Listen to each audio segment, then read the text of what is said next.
The CN Tower is very tall, 553 meters in the sky, and it's got a radius of 33.2 meters. But what happens if we just pretended it was a cylinder, and we just said it went all the way up, as a radius of 33.2 meters all around? Well, you know what? We can then do some calculations.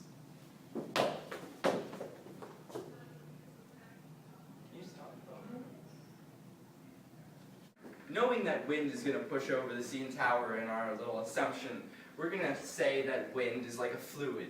And we're going to use fluid dynamics, an equation from fluid dynamics, to find out the force this wind is going to push on the CN Tower. Now, I've used Google to find out that the CN Tower can take up to 116 meters per second of wind.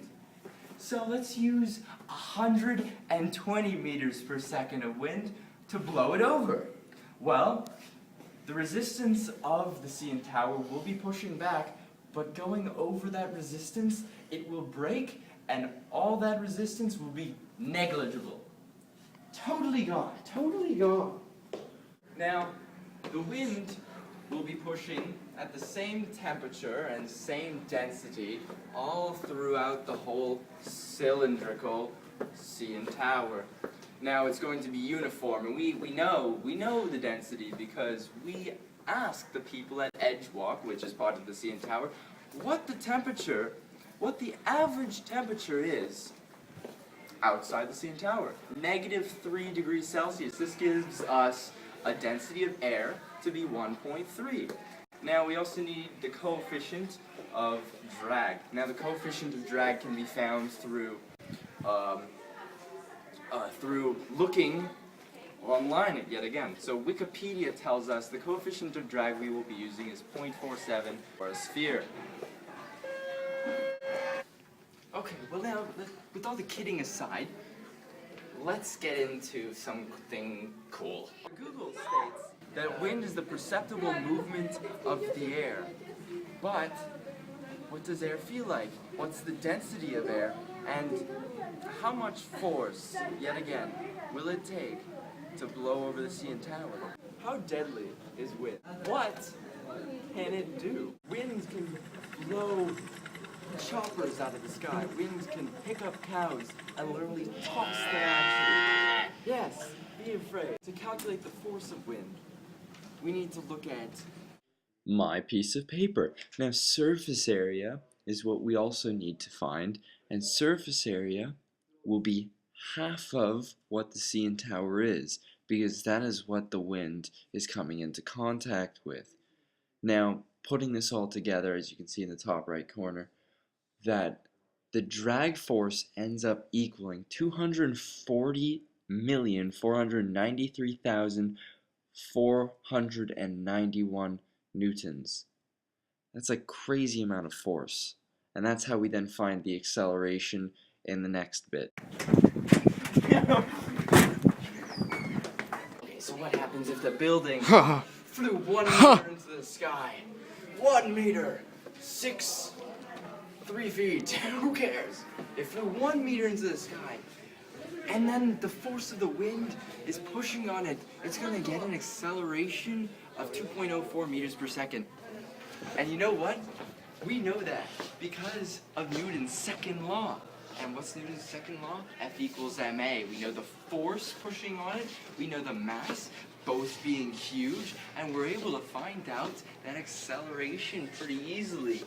Thank you, Newton. Now, let's say that building is going to move. It's because of its acceleration. It's going to move. It's going to go flying a bit. But it's going to go flying around 0.5 meters. Not a lot. But it's going to hit the ground and it's going to slide. It's going to slide. It's going to slide a bit more. And you know how much it's going to slide? It's going to slide 0.2 meters. But I know that because we have to look at friction. And the friction that the CN Tower, slow down. We have to look at the friction that the CN Tower is going to have with the ground upon impact. Now that friction's 0.65 meters. Let's go this way. Let's go back. That friction is 0.65 meters. And so then using F equals ma again, we can now find the frictional force. No, wait a second. That's wrong. Cut. Sorry about that. What we're going to use is we're going to use the friction force, and that's going to equal mu k times Fn. Now, if we use that equation, we can then find the friction force. Now, using the friction force and the mass, we can find the acceleration slowing down the CN tower. We're gonna say that the wind now pushing the CN tower forward is negligible, and we're gonna just find out how long it takes for the CN tower to stop. Now, we find out how long it takes, and once we find that out, we find that it is 0.2 meters before it stops. Now, 0.2 meters and 0.5 meters of falling and sliding isn't very much at all, but you know what? This gives us our danger radius. Now, our danger radius is this is the maximum danger radius. So, not the maximum. This is the minimum danger radius. If you're in this radius, you will most likely be killed. Assuming that the CN tower is falling your direction. Of course. Assuming a lot of things, this is happening. Now, after all that... No!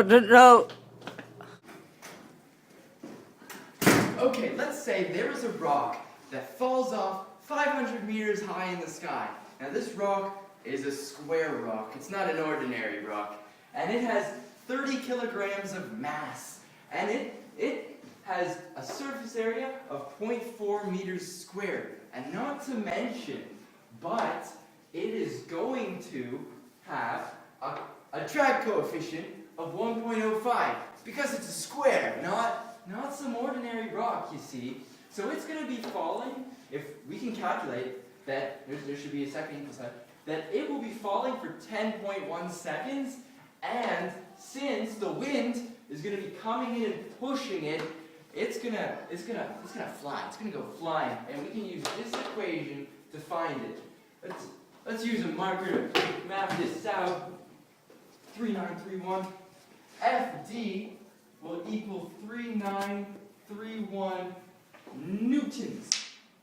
That's the force it will be pushed. And then we can use Newton's second law again to say that, oh, yo, look over here. Then we can say, oh man, the acceleration will have to be 131 meters per second squared. Now, normally, it would slow down as it reaches the velocity of the wind. But we're going to say that wind becomes negligible, and we're going to say that it just maintains that acceleration throughout the whole flight. So, it is going to keep getting faster and faster until it hits the ground at 10.1 seconds after. It is going to go flying 6,681.7 meters. Not only, but it's going to have a final velocity of 1,323 meters. If that hits you, it would decimate you. Do you understand the speed?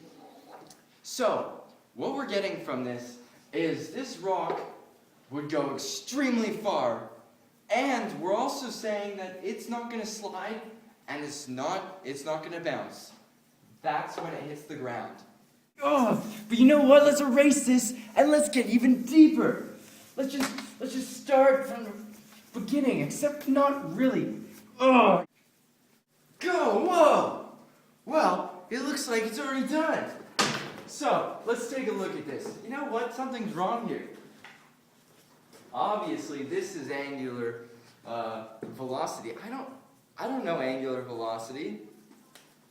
So let's just remove that and say that the building, the CN tower, also please can all students straight down.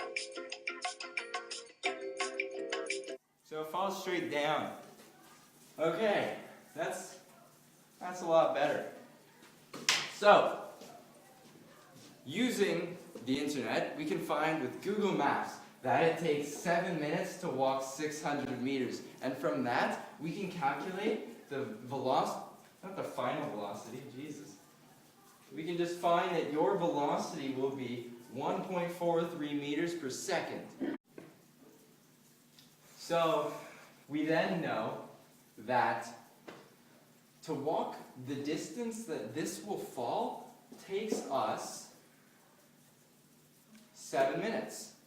But we know that this falling only takes 10.63 seconds. So what I'm trying to say here is if that building is falling and you are under it, you have to get out of reach in 10.6 seconds. But let's make this interesting. What happens if you're in the middle, so you're radius away from each side of getting out of the building, and you're 553 meters away from the building? Well, that means you have to cross 33.2 meters before the building crushes you. Now, what Google says you averagely walk, you will not be able to make 33.2 meters in 10 seconds with that speed. So, the building will be able to fall on you from 553 meters away before you can cross a measly 33.2 meters. Now that I leave you with. Peace out. Not again. No.